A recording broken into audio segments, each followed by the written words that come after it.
The Red Line fleet was silent, but not destroyed. Some ships had shut down after General Kell's fall, but not all. In deep space, far from Earth, they regrouped.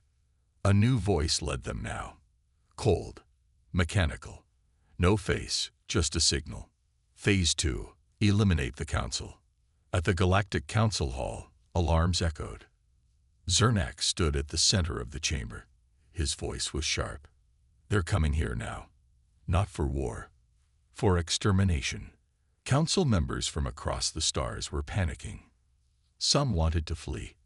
Others wanted to surrender. But Vecra stepped forward. This is what they want, to see us break. She looked at them all. We don't run. We stand. Outside, Red Line ships appeared in the distance. Dozens of them. Their weapons were charging. Commander Rourke walked into the war room. He wore black armor now, not Red Line, but forged from Earth and Council tech, a symbol of unity. They want to erase the past, he said, but we remember everything. Zernak asked, do we have enough defense? No, Rourke answered. Do we have a plan? Vecra asked. Rourke smiled. Yes, the plan was bold. Use the Council Hall as bait. Hide their fleets behind the nearby moons. Let the Red Line come in, thinking it would be easy. Then hit them hard. One final strike. The Council sent the message. We are not running. The Red Line answered. Then you are dying. As the enemy ships closed in, Earth, CERN, and 4 other species sent their best fleets. Not just to defend the Council, but to defend the future. The battle began. It was brutal. Explosions lit the sky above the Council planet. Ships collided. Fighters danced between blasts. Aliens and humans fought side by side. Vecra flew a fighter, her voice calm over comms. Target the lead ships. Cut their command. Rourke led the ground defense in case the Red Line landed. Hold the doors, he shouted. We give no ground. Inside the Council Hall, Zernak activated an ancient defense system. Huge plasma turrets, hidden since the last war. They roared to life. And still, the Red Line pushed forward. Then, something changed. A Red Line ship broke formation. It turned and attacked its own fleet. Others followed. 1, then 2, then 10. Inside those ships were former Red Line soldiers who had seen Earth's defense, who had heard Cal's last words. They no longer believed in the mission. They remembered who they once were. Rourke saw the shift. They're breaking, he said. Now, Vecra led the final strike. Council ships and rebel Red Line ships attacked the main warship, the new brain of the enemy. It exploded in a red flame. Silence followed. The battle was over. The Council Hall stood, damaged, but alive. Zernak, Vecra, and Rourke walked through the ruins. This could have been the end, Zernak said. But it became a beginning, Vecra replied. Rourke looked at the sky. We fought back. Together, human and alien. Weeks later, the Council held a new session. This time, no one sat alone. Each seat shared. Each species equal. Rourke stood as Earth's new representative. He gave a speech, short and simple. Peace is not weakness, and war is not strength. But standing together, that's survival. In the background, workers rebuilt the Council Hall. Children from 5 worlds play outside. Ships flew overhead, not to fight, but to carry hope. Far away, in a dark system, a single Red Line ship floated, broken and quiet. But deep in its core, a spark blinked, and a voice whispered, Phase 3, awaiting command. But for now, the galaxy had peace. And humanity. Humanity had finally found its place, not as destroyers, but as protectors. Not feared, but respected. Because when the stars trembled, humanity stood tall. The end. In the cold dark of deep space, a ship drifted. It did not move. No lights, no signals, no sounds. The ship was human, but it was broken, burned, twisted, and empty. The Galactic Council sent a rescue team to check it. The ship had not responded for days. They thought everyone on board was dead. Captain Wren led the team. His small craft, the Seeker, slowly approached the floating ghost ship. As they docked, his team wore heavy suits. No one knew what was inside. The ship looked like it had seen war. Burn marks covered the walls. Some places looked melted. "Stay alert," Wren said. "We don't know what happened here." They walked through dark halls. Their boots echoed. No movement, no life. They reached the control room. Bodies. 3 humans sat in their seats. No signs of life. Their skin was pale. Eyes closed. No breath. "Dead," said one alien team member. "Let's take the bodies back for study," Wren ordered. "We need to know who they are." As they lifted the last body, he moved. Slow, quiet, but real. The man's eyes opened. Black eyes. Not just tired. Not normal. Wrong. He looked around. He didn't scream. He didn't speak. He whispered, "You're not them." Then he passed out. Back at the Council's medical wing, the human survivor lay still in a glass chamber. Vecra stood outside, watching him. He looked calm now. But something about him was off. Not just his eyes. His body had marks, wires under his skin, tiny ports in his arms and neck. He wasn't just human. He was changed. Zernak entered the room. "You said he spoke," he asked. Vecra nodded. "Just one thing. You're not them." Zernak looked at the human's file. There was no ID. No name. The ship he came from was not on Earth's official records. A ghost ship. From nowhere. "We should ask the humans," Vecra said. Zernak agreed. They called Commander Rourke. He arrived without emotion. When he saw the survivor, he paused for the first time. Then he said, "Put him back in the dark." Zernak frowned. "What do you mean?" "He shouldn't be awake," Rourke replied. "He belongs to a group that no longer exists." Vecra stepped forward. "What group?" Rourke turned to her. "They were called the Red Line." Vecra blinked. She had never heard of that. "Secret unit," Rourke explained. "Long ago. After the last great war with the Ectern Empire." Zernak remembered the war. Millions died. Many species joined together to stop the Ectern, including humans. "They were made for one thing," Rourke said. "To win. At any cost." Vecra looked at the sleeping human again. "Why were they hidden?" "Because even Earth was afraid of them," Rourke said. "After the war, they were frozen. Locked away. Their minds weren't normal anymore." Zernak asked the question that scared everyone. "Then how is he here?" Rourke was silent.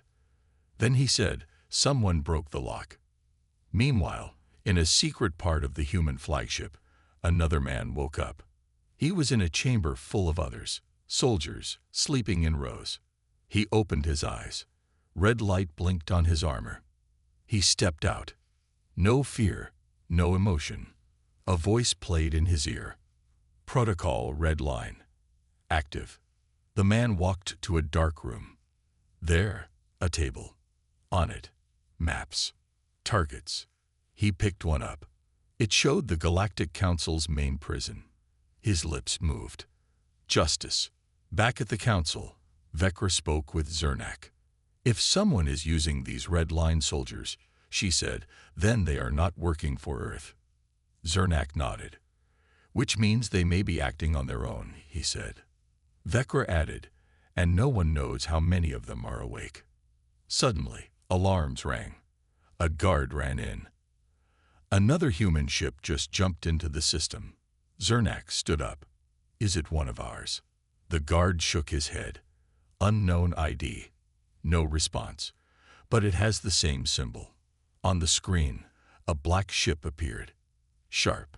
silent, deadly, and on its side, the red line through a white star. Rourke saw the image. He didn't look surprised. "I told you," he said. "They don't stop." Zernak looked at him. "Then what do they want?" Rourke looked straight at the camera, at the approaching ship. "They want revenge," he said. The darkness of space stretched forever. On the edge of known territory, far beyond the Council's maps, a single human scout ship drifted silently. Its name, Horizon's Reach. Inside, the crew moved carefully. Lights were dim. Systems were quiet. They were deep in the unknown. Lieutenant Rada looked out the main window. Nothing but stars and shadows. "We're close," she said. Captain Moreau stood behind her, his voice calm. "Run the scan again." Rhea tapped the screen. A strange pattern appeared. Waves of energy.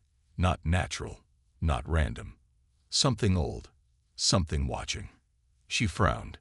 Same signal Earth received years ago, before the Oracle came. "It's stronger now." Moreau stared at the screen. "And it's moving." Back at the Council station, Commander Ash stood before a secret meeting. 3 Council members who still believed in truth. High Speaker Vereen was among them. Ash placed a small device on the table. A live feed from Horizon's Reach lit up the air. "What you're seeing," Ash said, "is not from this galaxy." The others leaned in. "These signals came before the Oracle," Ash explained. "Before the war, Earth ignored them at first. So did your Council. But now, they're getting louder." One of the Council members asked, "What do they want?" Ash answered slowly, "They want silence. They destroy voices, erase history, burn everything in their path." Vereen looked troubled. "Then Sarkol were not the threat, just messengers." Ash nodded. "Scouts," he said, "like wolves sniffing a gate before the real beasts arrive." Back aboard Horizon's Reach, the crew prepared a probe. "We launch in 60 seconds, Rhea said. "Target is 0.3 light-years out. A massive structure, possibly artificial." Captain Moreau looked at the shape on the screen. It was hidden in a gas cloud, but massive, hundreds of kilometers wide. "No one's supposed to be out here," he whispered. They launched the probe. It vanished into the darkness. For 2 minutes, there was silence. Then the signal came back, not from the probe, but from something else. A voice. Cold, inhuman, speaking a language no one had heard before. The screens flickered. Lights dimmed. Systems failed. Then 3 words appeared on every monitor. "Yu Aricine." Back on Earth's flagship Vengeance, Ash stood on the bridge as the message arrived. He stared at the screen. "Send a warning to the Council," he said. "Now."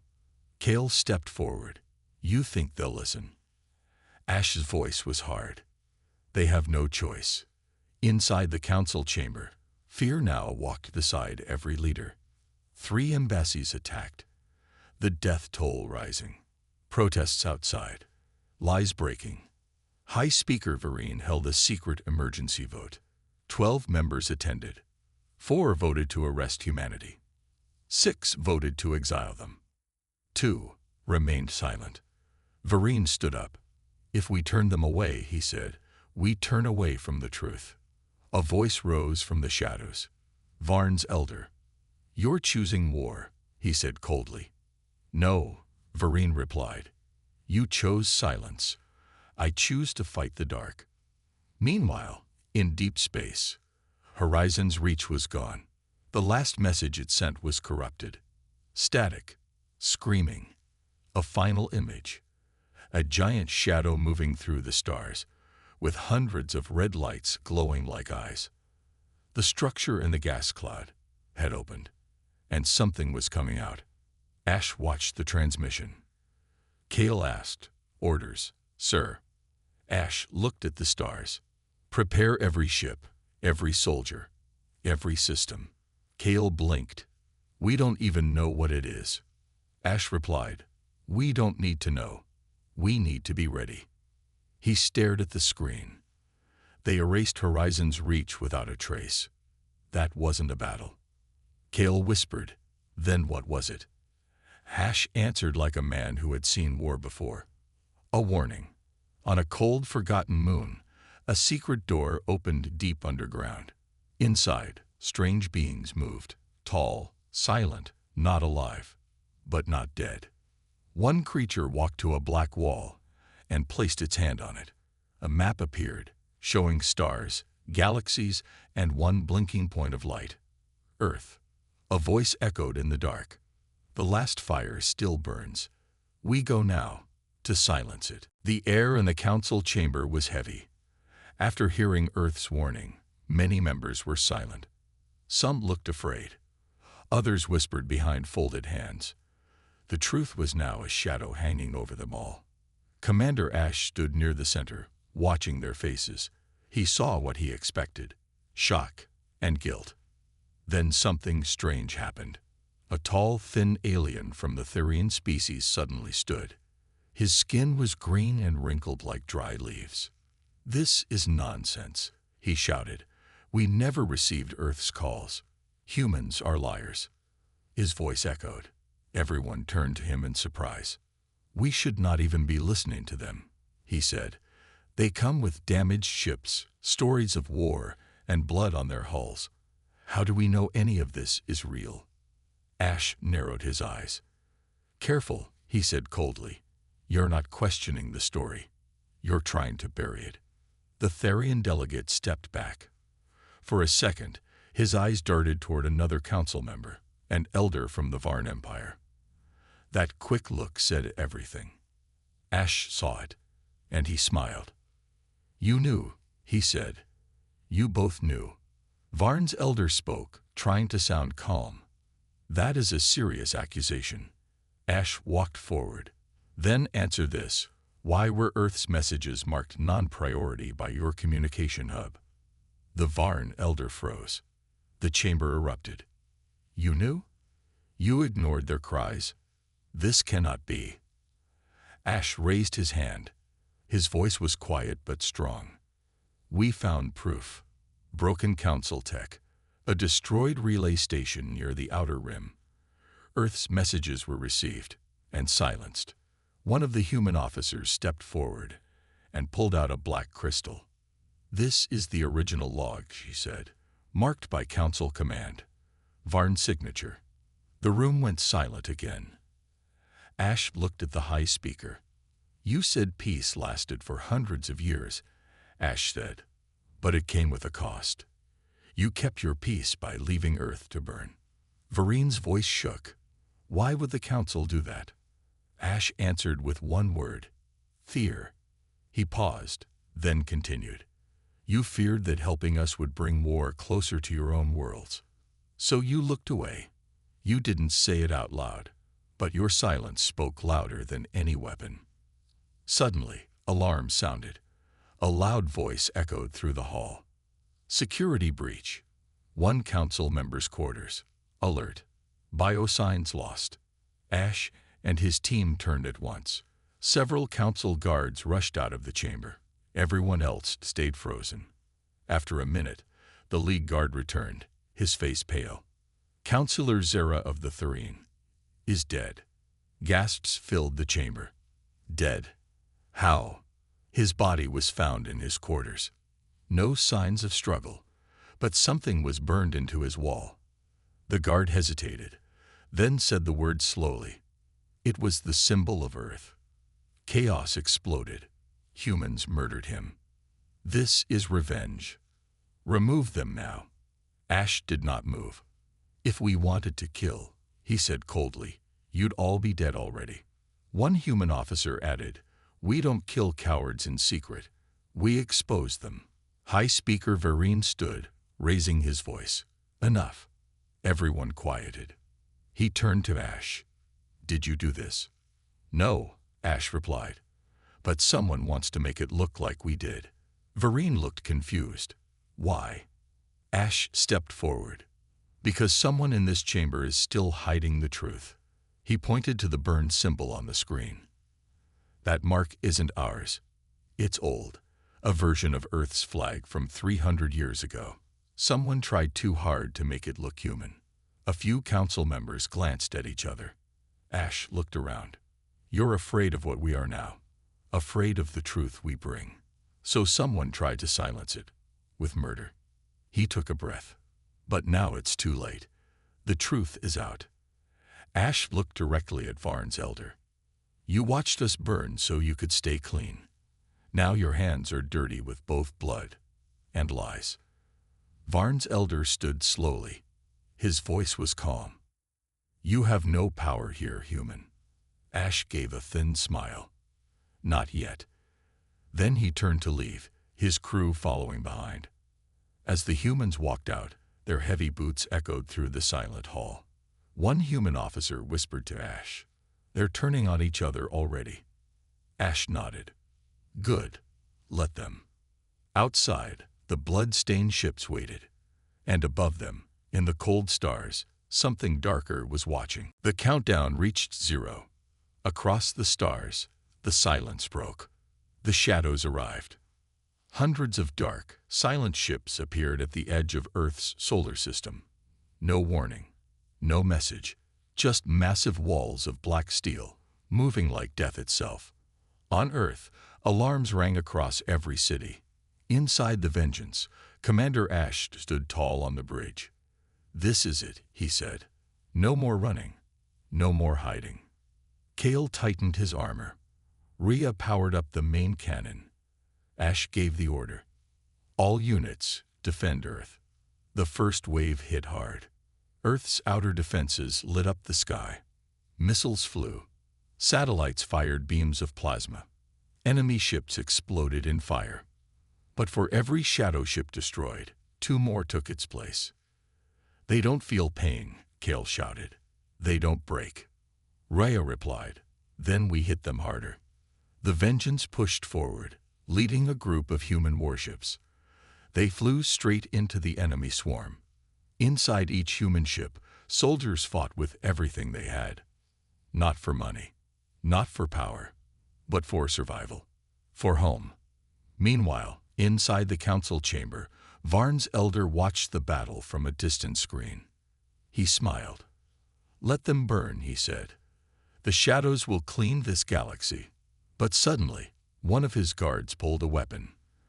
The High Speaker, Vareen, stepped forward. No more lies, he said. The humans warned us. You betrayed them. You betrayed all of us. The guard arrested the Varn elder. The council chamber fell silent. And for the first time, they listened. Back near Earth, the battle grew worse. 3 human ships were destroyed. 1 crashed into the moon. The Vengeance was damaged. Smoke filled the bridge. Kale shouted, "We're losing systems." Ash looked at the screen. The shadow fleet was still massive. Then Rhea noticed something. They're focused on Earth, but ignoring Mars. Ash paused. That's a mistake. He opened a secret channel. Activate Mars protocol. Under the surface of Mars, massive underground cannons opened. Old weapons from Earth's darkest war. They pointed toward space and fired. Red beams, stronger than any weapon before, ripped through the shadow ships. One by one, the enemy started to fall. The humans were pushing back. In space, Ash gave the order to push forward. We hit their command ship, aim everything we have.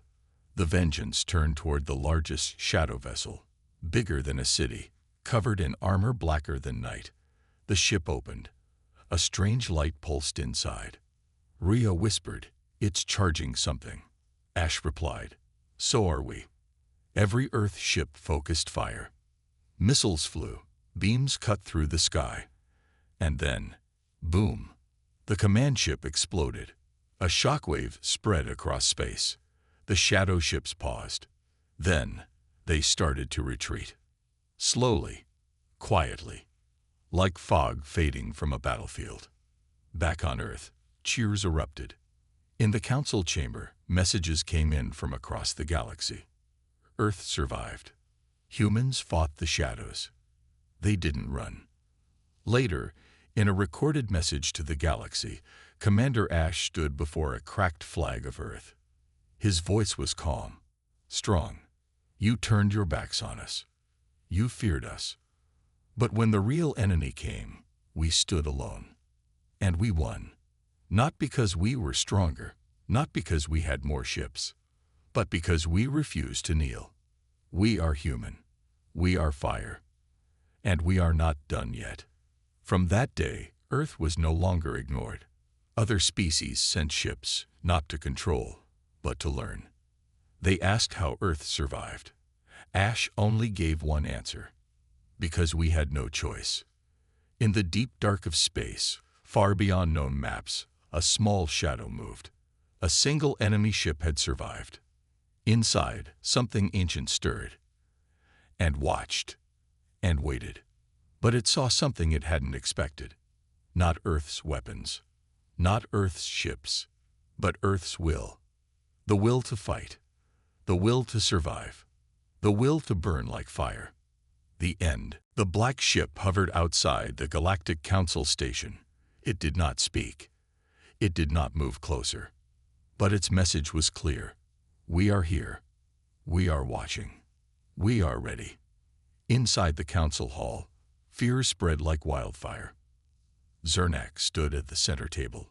His claws tapped the glass as he looked at the image on the screen. We can no longer say this is a misunderstanding, he said. This is war. But it's not Earth's war, Vecra added quickly. Not all humans are doing this. Commander Rourke, standing nearby, gave a slow nod. These aren't my soldiers, he said. They were erased from our records for a reason. They weren't just trained to fight. They were built to finish fights, with no mercy. Vecra turned to the screen. Why are they attacking now? After all these years, Rourke replied, because someone woke them up. Someone wants this chaos.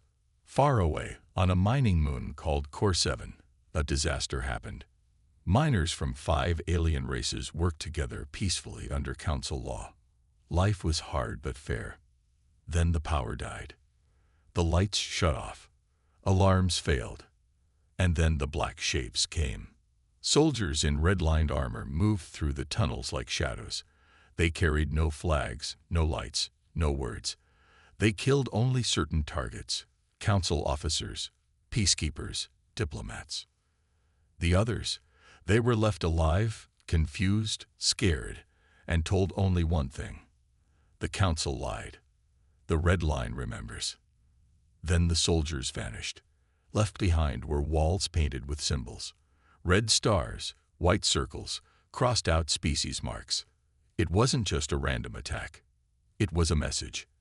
At the council hall, Vecra received the report from Core 7. She showed it to Zernak. This is worse than war, she said. This is surgical. They know who they want to hurt.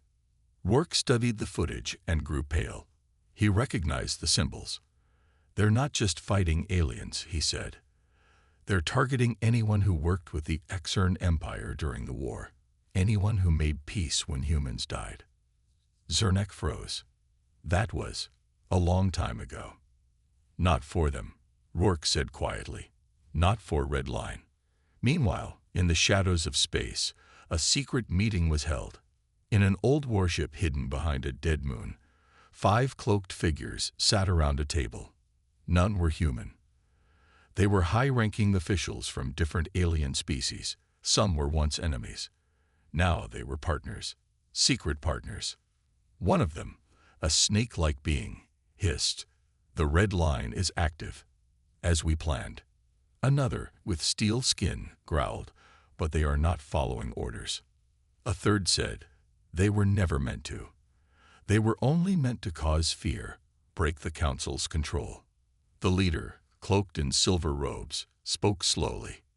"Let them burn everything," he said.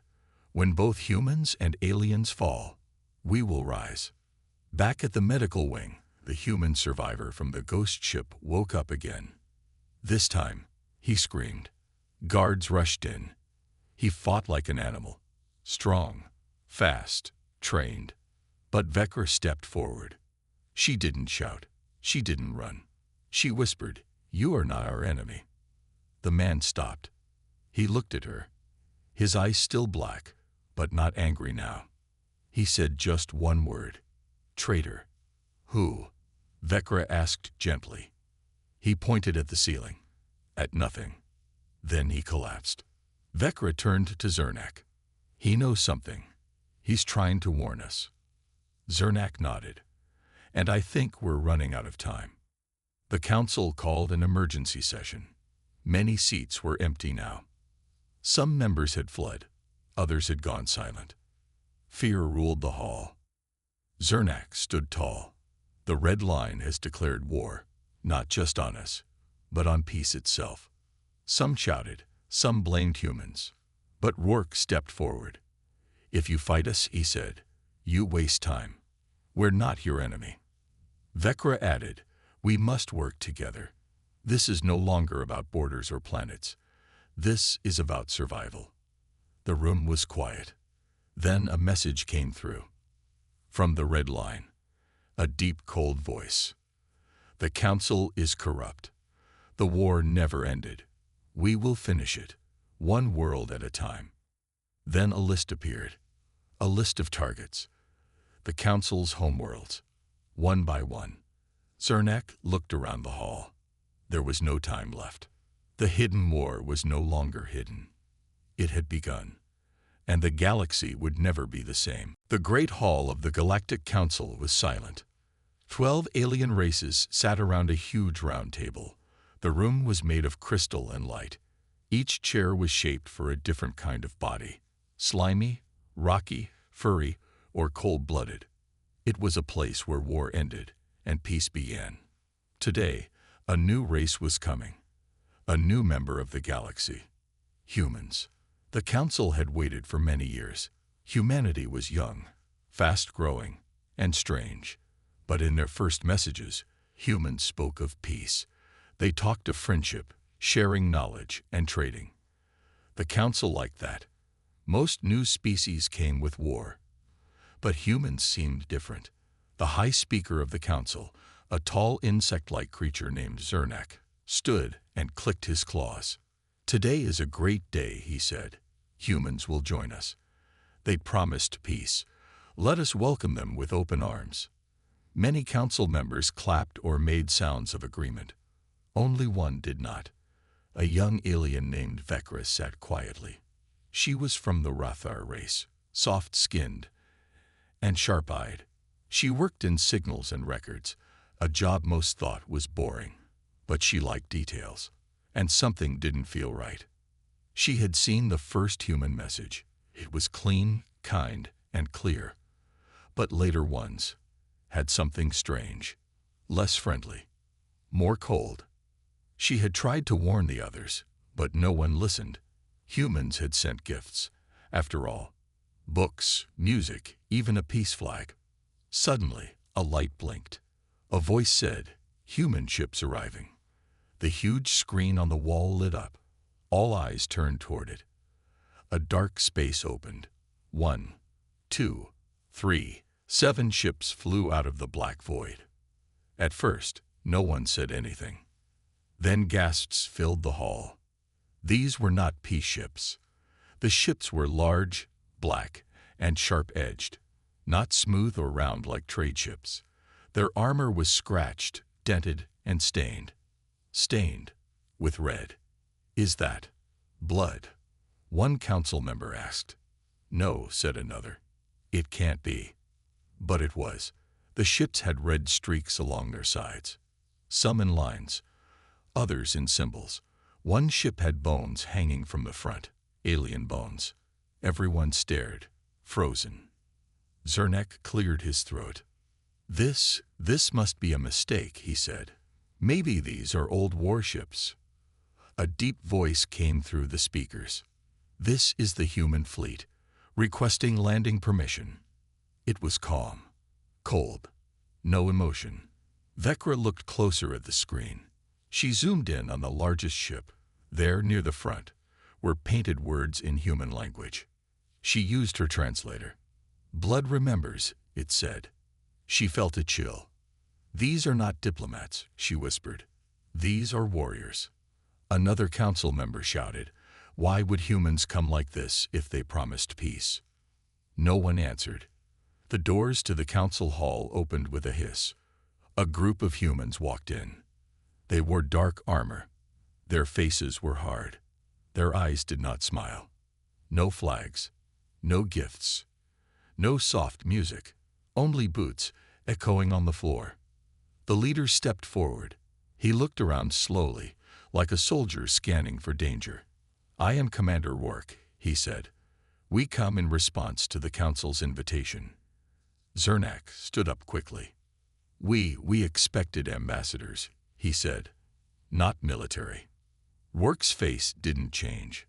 "We are the ambassadors," he said. Another silence. Then Zernak asked, "Why are your ships marked with blood?" Commander Rourke looked directly at him. "Because the galaxy is not peaceful," he said. "Not for us." Vecra felt her heart beat faster. She remembered something else. 3 colonies had gone silent in the past month. Everyone thought it was pirates, but no proof was found. What if it wasn't pirates?